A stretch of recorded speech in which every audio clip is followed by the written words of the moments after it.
We have major updates about Tesla to share with you today. First, we've got a new video of Optimus walking, and now it's even more human-like. We'll see what Elon and Tesla executive Milan Kovac said about this. Second, as part of the Q1 results, Tesla has also reported deploying 10.4 gigawatt hours of energy storage products. This is massive growth compared to previous Q1s. Third, the new Model Y has now been launched in both Korea and Japan, while rankings in China for March show that the Model Y is again the best-selling battery electric vehicle by volume. And we want to talk to Brian White. He has his own YouTube channel called FutureAza. Thank you for joining me today, Brian. Hey man, this is an exciting day, but they all are. This one, we've got some interesting moves on the stock and some people scratching their heads. So let's get them some anti-itch shampoo, I guess. Yeah, so while everybody's focused on production and deliveries of vehicles, what really matters, of course, is the bot and, of course, full self-driving and energy and how the new Model Y is selling. So that's why I like what this topic's today. No, Herbert, you're wrong. The company's going bankrupt. Haven't you heard? It's only worth $5 a share. Never mind, they have $10 a share cash on hand. No, this is, if you're only zoomed into a point where you can only see one thing, you're going to miss the bigger picture. And that's what we're trying to help people see. Yeah. So the bot, that's the big one. Elon has confirmed just a couple of weeks ago that they're going to make 5,000 of these bots this year. And he said, even if there's actually he's trying to do 10 to 12,000 run rate, but he thinks, okay, cut that in half, 5,000. But even if you cut that in half, 2,000 of these bots. So tell me if you think that they're ready to go. Accurate actuators accelerate automation. And this is what the Tesla bot looks like now.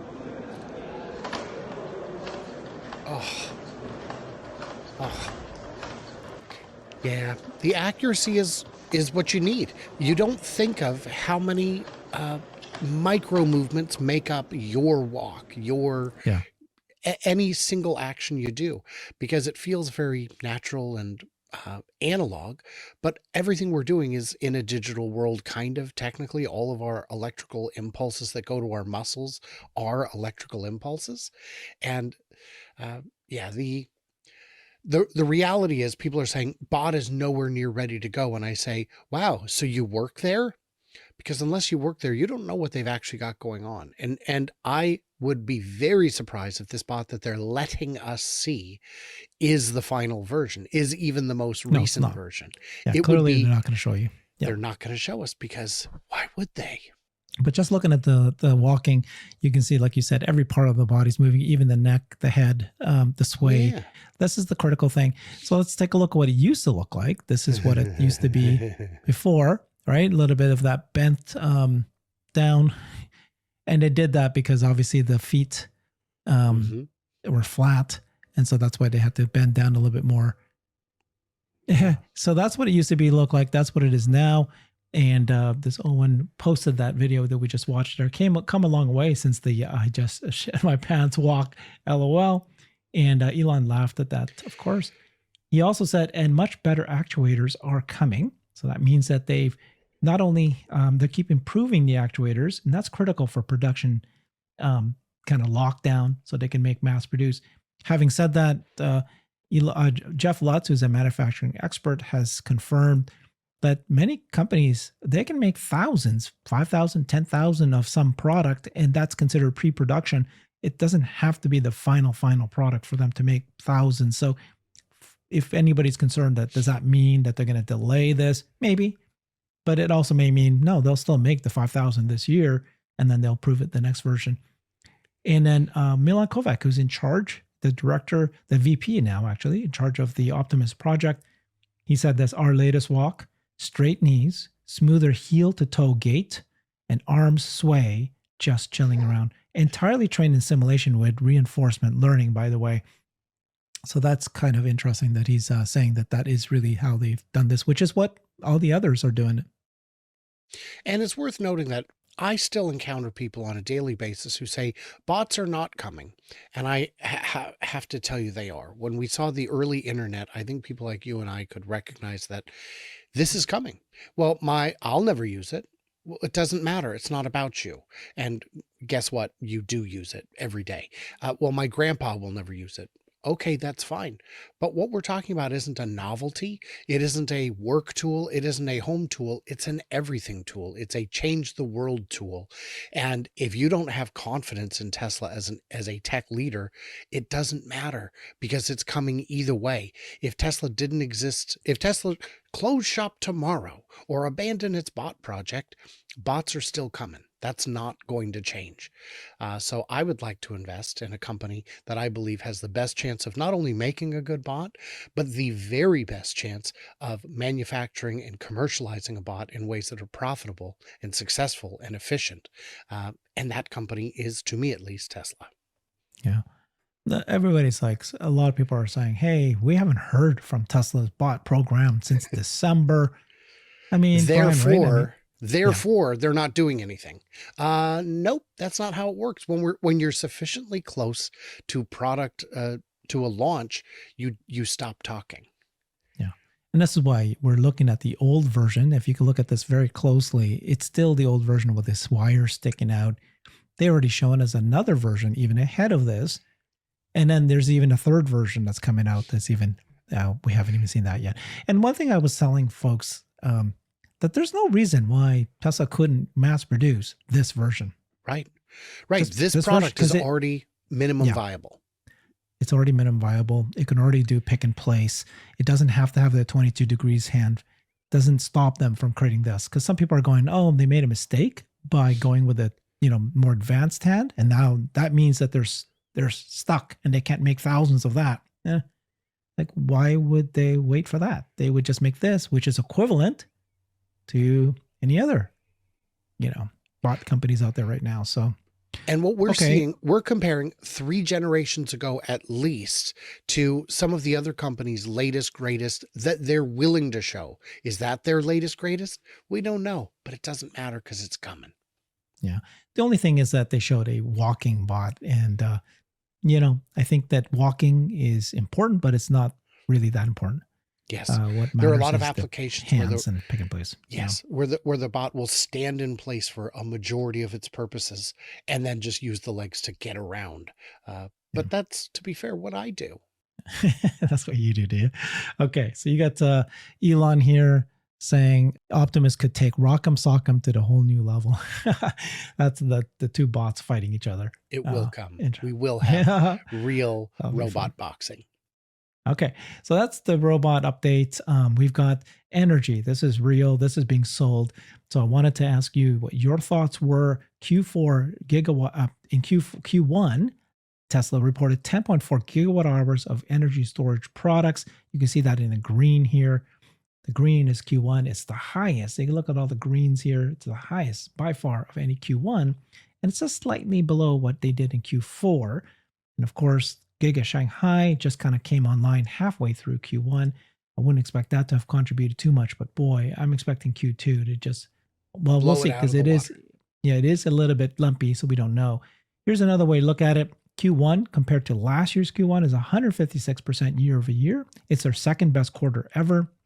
And like I said, the Shanghai Megapack factory started ramping in the middle of the quarter. Here's another way to look at it. It's like the second best quarter ever by quarter. We're moving along quite nicely. And then I like Tesla Chan. They reported this by numbers. What was this compared to what you've expecting? Is this a lot higher? It's in line with expectations. When people are saying, well, the car sales are abysmal, I say they are in line with my expectations. Model Y retool was going on worldwide at all 4 factories. Well, but these deployment numbers are great. Yes, they are, but they're what we expected, because Lathrop has no obstacles, and Shanghai is getting in motion. There is a possibility that we have seen some deployments counted from Shanghai, because they got units out month and a half ago, and depending where they were deployed, they could already be fully deployed. They could already be counted. But if not, my gosh, this flywheel is getting in motion. And that's before we factor in the very strong likelihood that we'll see a third mega factory in Dallas shipping by the end of this year. These are unsurprising numbers. This is what we expected to see, and it's only going to get bigger. And worth noting, Q1 is the shortest quarter of the year at only 90 days. So it's got a little bit of a disadvantage there, only a few percent. But considering the Shanghai mega factory was Q1 is when China has their big holiday. So we're expecting this is only going to keep growing, and the margin is very, very wide. I was going to ask you that. So what are you expecting Q1? They're going to report a Q1 earnings call on April 22nd, 3 weeks from now. Are you expecting that this energy results going to kind of move the earnings a little bit better, margins better? I don't, because you begin counting the costs for your new factory in Shanghai when it begins operation, which is this quarter. So we may see a financial hit for the beginning of all the depreciation and amortization there. So it could be Q2 before it looks amazing, but I'm confident it will be margin positive regardless, and that realistically they will pay for that factory this year. Yeah. Like you said, it's $200 million to build that factory. They can make billions in a year. So it should be like 1 quarter. It's about 200 grand in profit per megapack. Yeah. So sell 1,000, you've paid for the factory. Okay, there you go. You know that number. Okay. The other big news is we've got the Model Y, big hit. We can show you the numbers in China, of course, but also it's now being sold in Korea and Japan. So we've got Tesla Model Y being sold in Korea.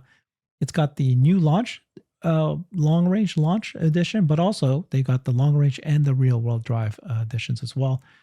And officially opened orders for the new Model Y. And it's looking like that. I mean, I don't know if you can take this as indication, but it looks like that they shut down the servers right away. The order window opened and people were quickly succeeding in ordering it. And then the server went down, experiencing errors in their payments. I don't know if that's good on one side or the other, but it does look like that there was a frenzy. So Korea started taking orders for the non-launch series. That's about priced around $36,000 for the rear-wheel drive, $43,000 for the long-range all-wheel drive. This is you can see here in one, the new Model Y launch series, long-range rear-wheel drive. Yeah, what's your thoughts about Korea? Is that a good market? Absolutely, and to be competitive at all in Korea, where they have Hyundai and Kia as their domestic manufacturers, is wonderful. It's exciting. It's delightful. I've had people try and tell me that, well, the Model Y, I mean, it's just a facelift, and nothing could be further from the truth. If you've driven the old one and the new one, you definitely know this, but just drive the new one. Just go drive it, and you will see that this is a wonderful car. It is refined. I had very few complaints. All of them are addressed with the refresh, and it's way more than a facelift. It is a new car, and it's going to, everywhere it's debuted, it's selling well, and regardless of market, it appears largely immune to any political hate, because there's so many Model Ys on the road that it is just a car to people outside of their little sphere of influence. It's not in your face like a Cybertruck. So that 80% in the middle, the people who don't care, that 50% in the very middle who don't even vote, they don't care about any of this stuff. They just want the best car for the best price. And while I've had plenty of people tell me, there are better cars out there than a Tesla, I go, really? Which ones? Invariably, they'll name worse cars, or they'll name something that's better but costs 3 times the price. Well, sure, if money is no object, I'm sure we'd all live our lives a little differently, but money is an object, and that's why the Model Y is the global bestseller 2 years running. And the only reason it would not be this year is if the downtime for retooling made an impact to a degree that they couldn't overcome. Yeah, and just 2 weeks ago, Elon did say at the all-hands meeting, he said that he expects Tesla Model Y, the new one, to be, again, the best-selling vehicle. We're going to show numbers in China. That is the case already in China. So it looks like it's happening. But you got to get the new Model Y. You got to start building it in all the factories. And then you've got to start selling it to all these other regions. You got Korea. Now you got Japan as well. That's the other thing that the new Model Y debuted there as well. And they even dropped a video here. Oh, it's going to take off the music here. Yeah. Sure.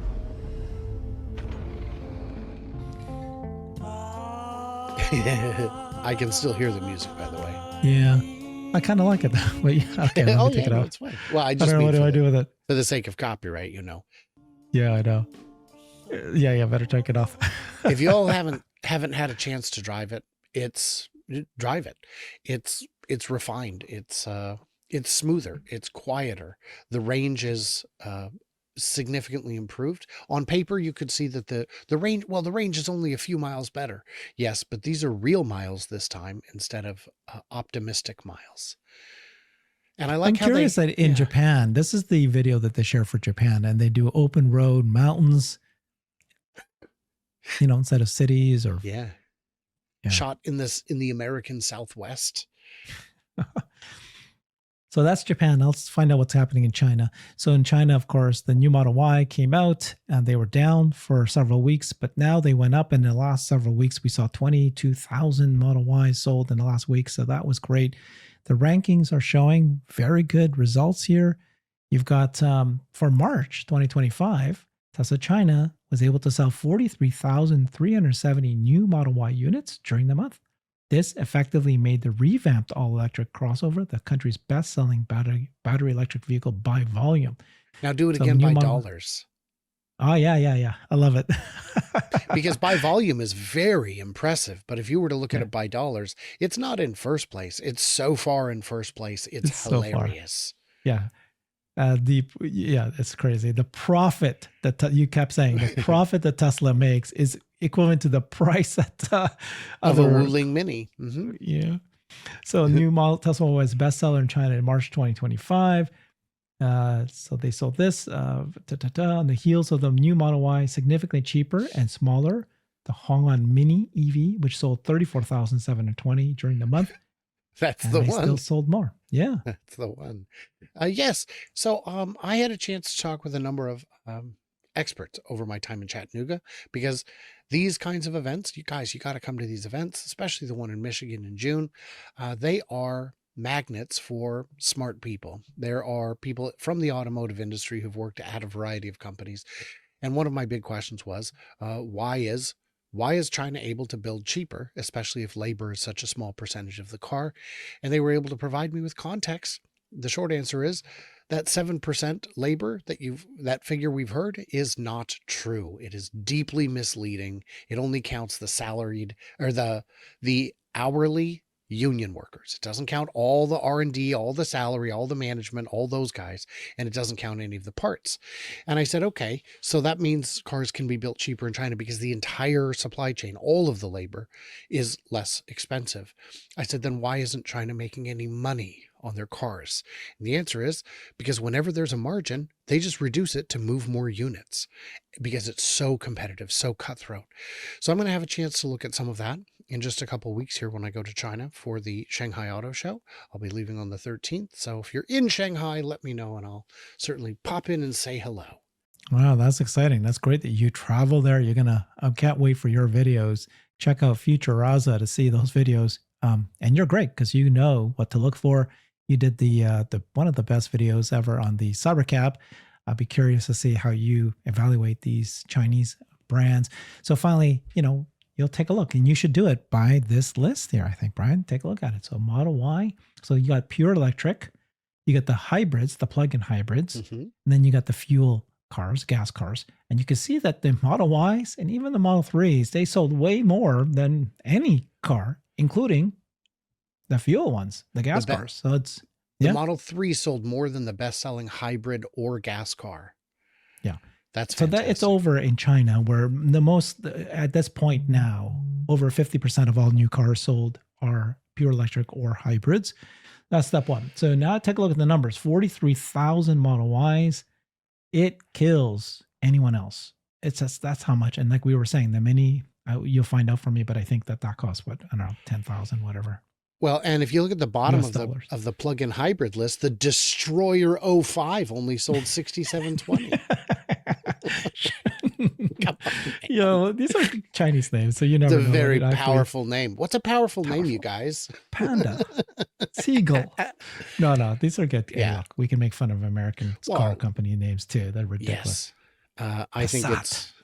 What was the Volkswagen one that they named it after what turned out to be a terrorist group? Was it Touareg or so, I don't remember, but there was one of them where you're like, oh man, that's not good. So, this is it. I mean, we're talking about very expensive car, still selling well, and this shows you that the new Model Y is at the very least equivalent to the old Model Y, which was a bestseller, but B, it could actually be even more of a bestseller. But people who've never been to China keep telling me that no one in China wants one.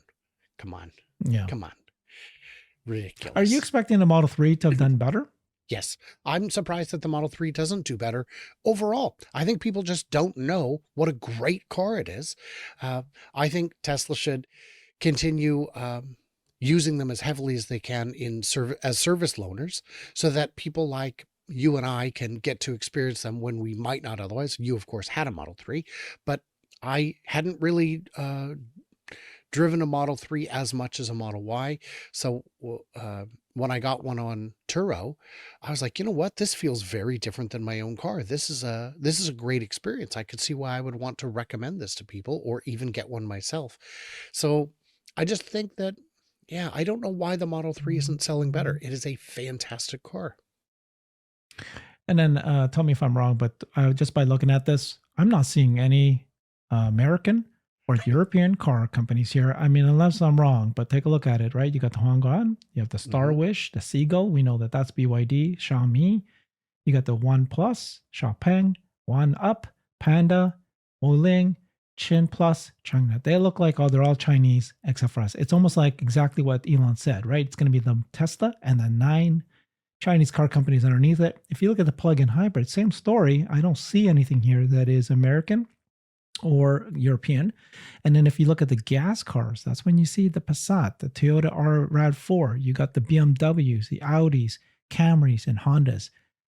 And they're tiny numbers at this point, so they cannot be they've just lost entirely. Now, we do know that almost all the European and American brands, they have partnered with the Chinese. And at one point, they actually put their logo, right? They put their badge on a Chinese-made BMW, let's say, and then that didn't sell well. So then they started getting rid of the BMW badge and they put in the Chinese badge, and even that's not selling well. So I'm not sure which one of these is actually a European, branded. Yeah. But, a Chinese branded European car. And it's a shame so I just looked up the Panda Mini and it's adorable. It's what you would expect from something with a name like that. It's just but Panda is a great symbol. Panda to me is the symbol of international unity. I mean, it's black, it's white, it's Asian. Yeah. What's not to like? Mm-hmm. Yeah. So any comments though that you did not see, Chen? Yeah. No, I will say that when you look at the list of the gas cars, they're all old brands, not just old companies, but old brands. I mean, a Honda CRV, that's not an exciting car, even for the people who like it. It's a CRV, it's fine. But you look down the list of electric cars and you've got some exciting cars on there, like the Xiaomi SU7. That is a thrilling car. So I was talking to Michael Dunn. Michael Dunn was an ex-GM, executive president of GM in Indonesia. And he's now a consultant for brands. And just like you, he lived in China and he still is, I think, or he travels to Indonesia quite often. Anyways, what he was telling me was that for car brands to succeed, they need to go global.